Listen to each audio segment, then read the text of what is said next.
మరి నీకు నాకు కూడా వ్రాస్తూ ఉన్నాడు. ఏమి అని గనక మనం చూస్తే, మెట్టుకు సహోదరులారా, మేము ప్రభువైన యేసు ద్వారా మీకు ఇచ్చిన ఆజ్ఞను మీరెరుగుదురు.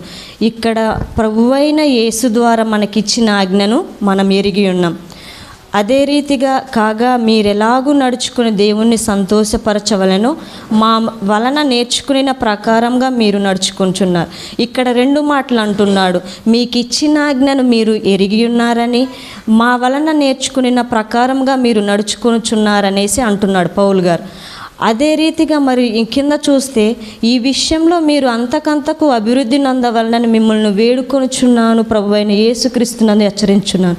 అంటే అక్కడ ఆజ్ఞను ఎరిగి ఉన్నాడని చెప్తున్నాడు. మా వలన నేర్చుకునే ప్రకారం మీరు నడుచుకుంటున్నారు అని ఆ సంఘానికి చెప్తున్నాడు. అయినను కూడా కింది మాటల్లో మీరు ఇంకనూ అంతకంతకు అభివృద్ధి నందవలనని వేడుకొనుచున్నాను, యేసునందు హెచ్చరించుచున్నాను అని అంటున్నాడు. ఎందుకు అని అంటున్నాడని గనక నువ్వు నేను ఆలోచిస్తే, మనం ఆజ్ఞల్ని ఎరిగిన వారిగా ఉన్నాం కానీ వాటిని పాటించేవారిగా లేం. అదే రీతిగా వాటి ప్రకారంగా నడుచుచున్నామనే భ్రమలో ఉన్నాం, కానీ నిజంగా నడుచుచున్నామా లేదనేది చూసుకోవట్లేదు. అయితే ఇక్కడ అంటున్నది అదే. పౌలు గారు మరి తెస్సలోనిక సంఘానికి మరి వారినే వేడుకోవడమే కాదు, వారినే హెచ్చరించడం కాదు, ఈరోజు నిన్ను నన్ను కూడా హెచ్చరించబోతున్నాడు. మరి మనం ఇక్కడ మీరెలాగూ నడుచుకొని దేవుణ్ణి సంతోషపరచవలెనో అనే మాటను జ్ఞాపకం చేసుకుందాం. మనం ఈరోజు ఏ రీతిగా నడుచుకొని దేవుణ్ణి సంతోషపరచుదాం అనే మాటను జ్ఞాపకం చేసుకుంటూ, మరి రోమియోలకు రాసిన పత్రిక 14వ అధ్యాయం 18వ వచనంలో అంటున్నాడు.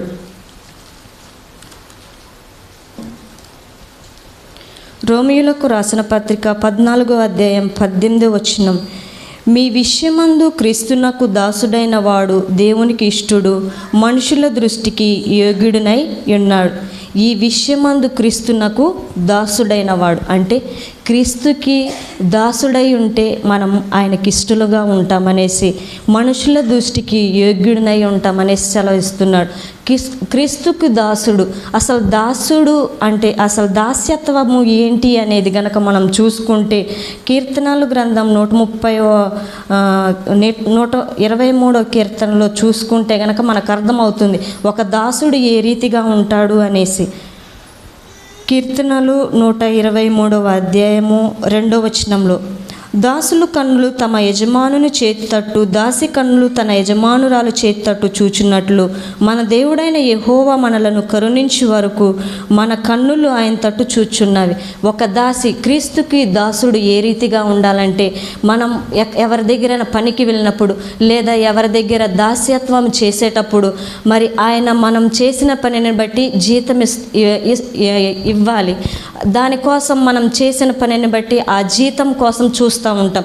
ఇక్కడ దాసి కన్నులు తన యజమానురాలు చేతులు తట్టు చూస్తున్నాయి. మరి మనం కూడా క్రీస్తు తట్టు చూస్తున్నామా లేదనేది ఒకటి జ్ఞాపకం చేసుకోవాలి.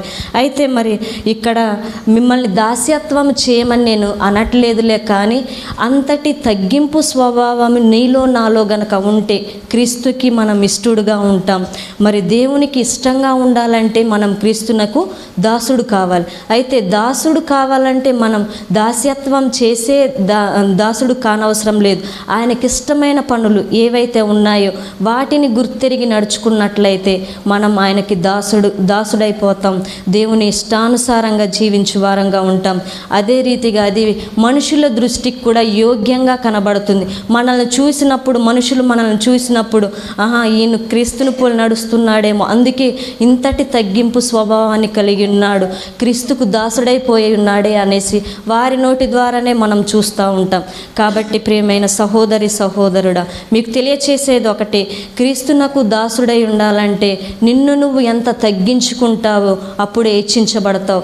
నువ్వు హెచ్చించబడుతూ మరి దూషించబడుతూ ఉన్నట్లయితే నువ్వు దేవునికి ఇష్టంగా ఉండవు, మనుషుల దృష్టికి కూడా యోగ్యంగా ఉండవనేసి జ్ఞాపకం చేస్తున్నాను.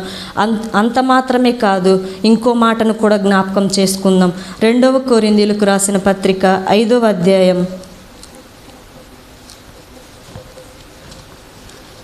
2వ కొరింథీయులకు రాసిన పత్రిక 5వ అధ్యాయం 9 9వ వచనం, కావున దేహమును విడిచినను ఆయనకిష్టులమై ఉండవలనని మిగులు అపేక్షించున్నాం. అయితే ఇక్కడ దేహము విడిచినను అంటే ఈ శరీరంతో మనం జీవించినను చనిపోయినను కూడా మరి ఆయనకిష్టులమై ఉండవలనని అపేక్షిస్తున్నారు. మరి ఆయనకిష్టులమై ఉండాలంటే మనం ఏం చేయాలి అని గనక మనం ఆలోచిస్తే 7 నుండి 10 వచనాల వరకు అక్కడే 5వ అధ్యాయం 7 నుండి 10 వచనాల వరకు జ్ఞాపకం చేసుకుందాం. గనుక ఈ దేహములో నివసించున్నంత కాలము ప్రభువునకు దూరముగా ఉన్నామని ఎరిగియుండియు ఎల్లప్పుడూ ధైర్యము గలవారమై ఉన్నాము. ఇట్లు ధైర్యము కలిగి ఈ దేహమును విడిచిపెట్టి ప్రభువునొద్ద నివసించుటకు ఇష్టపడుతున్నాం. కావున దేహము విడిచినను ఆయనకిష్టులమై ఉండవలనని మిగులు అపేక్షించున్నాం. ఎందుకనగా తాను జరిగించిన క్రియల చొప్పున అవి మంచివైనను సరే చెడ్డవైనను సరే దేహముతో జరిగించు వాటి ఫలమును ప్రతివాడును పొందినట్లు మనమందరమును క్రీస్తు న్యాయపీఠం ఎదుట ప్రత్యక్షము కావలెను.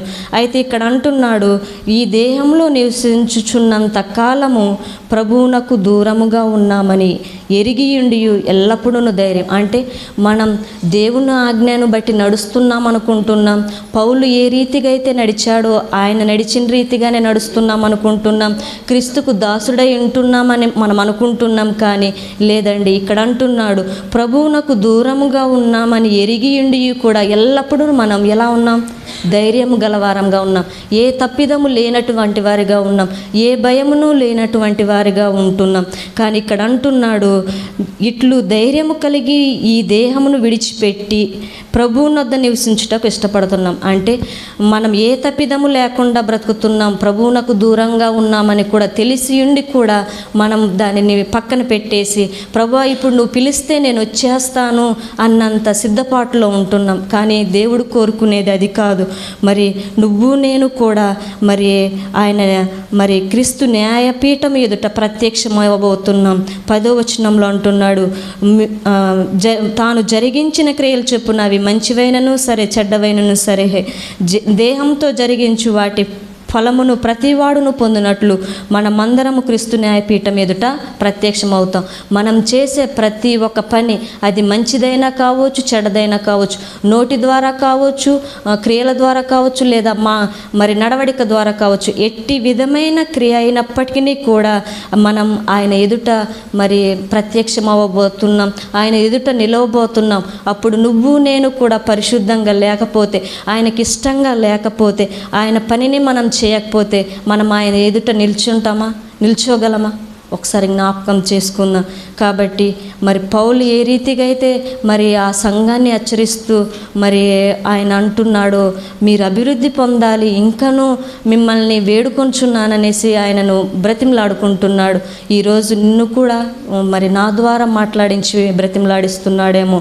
నిన్ను నువ్వు ఎప్పుడైతే తగ్గించుకుంటావో, నిన్ను నువ్వు ఎప్పుడైతే ప్రభువునకు దూరంగా ఉన్నావని ఎరిగి కూడా ధైర్యం కలిగి ఇంకనూ ఉండకుండా మరి ప్రభువా నిజంగా నేను పాపం చేసి ఉన్నాను అని, మీకు చాలా దూరం అయిపోతున్నాను దినదినము అనేసి మనల్ని మనం తగ్గించుకొని ఆయన యందు పశ్చాత్తాపపడదామా? చివరిగా ధ్యానం చేసుకుందాం. ఎఫెసీ 5:10 అంటున్నాడు, చివరిగా ఎలా ఉండవాలో అర్థమైపోతుందన్నమాట. ఎఫెసీలకు రాసిన పత్రిక 5:10, గనుక ప్రభువుకేది ప్రీతికరమైనదో దానిని పరీక్షించుచు వెలుగు సంబంధుల వలె నడుచుకునేది. అయితే ఇక్కడ వెలుగు సంబంధుల వలె నడుచుకోవాలి. వెలుగు సంబంధుల వలె నడుచుకోవాలి అంటే మనం జ్ఞాపకం చేసుకునేది ఒకటే, ప్రభువుకి ఏది ప్రీతికరమో దాన్ని మనం పరీక్షించుకోవాలి. ఏమని నేర్చుకున్నాం ఇప్పుడు? ప్రభువుకి ఏది ప్రీతికరమని? క్రీస్తుకు దాసుడై ఉంటే ప్రీతికరం, ఆయనకిష్టమని అంటున్నాడు. నువ్వు నాకు దాసుడవై ఉంటే నువ్వు నాకు ఇష్టము, అది మనుషుల దృష్టికి చాలా యోగ్యమై ఉన్నదనేసి అంటున్నాడు. అదే రీతిగా దేహము విడిచినను నాకు ఇష్టమై ఉండవలననేసి జ్ఞాపకం చేస్తున్నాడు. మరి నువ్వు నేను మరి ఏ రీతిగా ఉండబోతున్నాం, నువ్వు నేను ఏ రీతిగా నడవబోతున్నాం ఒకసారి జ్ఞాపకం చేసుకోండి. మరి వెలుగు సంబంధుల వలె నడుచుకోవాలని అంటున్నాడు. మరి వెలుగు సంబంధి వలె నువ్వు నేను కనబడాలంటే ఆయనకి ఏది ప్రీతికరమో మరి ఏది నిజమైనదో పరీక్షించి తెలుసుకుందామా? ప్రియ సహోదరి సహోదరుడా, జ్ఞాపకం చేసుకుందాం. మరి ఈరోజు మంచి అవకాశం ఇచ్చాడు పౌలు గారు తెస్సలోనిక సంఘానికి. మరి ఏ రీతిగా అయితే హెచ్చరిస్తూ వచ్చాడో నీకు నాకు కూడా అదే రీతిగా హెచ్చరిస్తున్నాడు. మరి ఆజ్ఞల్ని ఎరిగి ఉండి కూడా మరి వాటి ప్రకారం నడుస్తున్నప్పటికీ కూడా మరి ఇంకనూ ప్రభువునకు దూరంగానే ఉన్నామనేసి తెలియచేస్తున్నాడు.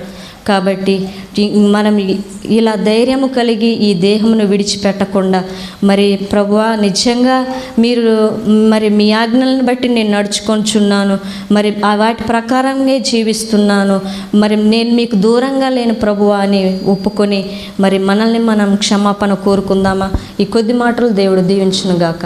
ఆమేన్.